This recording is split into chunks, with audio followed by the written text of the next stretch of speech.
తన కుటుంబంపై ముఖ్యమంత్రి చంద్రబాబు నాయుడు చేస్తున్న ఆరోపణలపై వైఎస్ఆర్ కాంగ్రెస్ పార్టీ అధినేత వైఎస్ జగన్మోహన్ రెడ్డి ఇటీవలే ఘాటుగా స్పందించారు.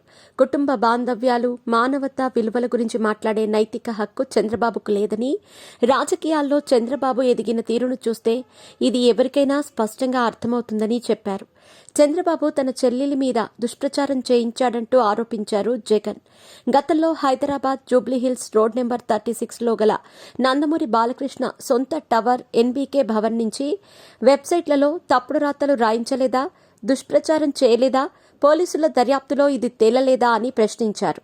అప్పట్లో చంద్రబాబుపై షర్మిల చేసిన విమర్శలకు సంబంధించిన వీడియో క్లిప్పింగ్ను జగన్ ఈ సందర్భంగా విలేకరుల సమావేశంలో ప్రదర్శించారు. బాలకృష్ణ ఆఫీస్ నుంచి తనపై దుష్ప్రచారం జరిగిందంటూ షర్మిల స్పష్టం చేయటం ఆ వీడియోలో కనిపించింది. దీనికి ఆయనే సమాధానం చెప్పాల్సిన అవసరం ఉందని అన్నారు. వైఎస్ జగన్ చేసిన ఈ ఆరోపణలపై ప్రముఖ నటుడు, హిందూపురానికి చెందిన తెలుగుదేశం పార్టీ శాసనసభ్యుడు నందమూరి బాలకృష్ణ తాజాగా స్పందించారు. అప్పట్లో షర్మిలపై అసత్య ప్రచారాన్ని చేసిందెవరో, చేయించిందెవరో రాష్ట్ర ప్రజలందరికీ బాగా తెలుసని వ్యాఖ్యానించారు. ఈ అసత్య ప్రచారాన్ని వాళ్లే పట్టించుకోనప్పుడు తానెందుకు పట్టించుకోవాలంటూ మీడియాకు ఎదురు ప్రశ్న వేశారు. అసెంబ్లీ బడ్జెట్ సమావేశాలను వైఎస్ఆర్సీపీ బహిష్కరించడాన్ని తప్పుపట్టారు బాలయ్య. సెటైర్లు వేశారు. పబ్లిక్ అకౌంట్స్ కమిటీ చైర్మన్ పదవిలో వాళ్ల మనుషులను పెట్టారని గుర్తు చేశారు. గెలిపించుకోవటానికి ఈ ఒక్కరోజైనా అసెంబ్లీకి వస్తారు పాపం అని ఎద్దేవా చేశారు.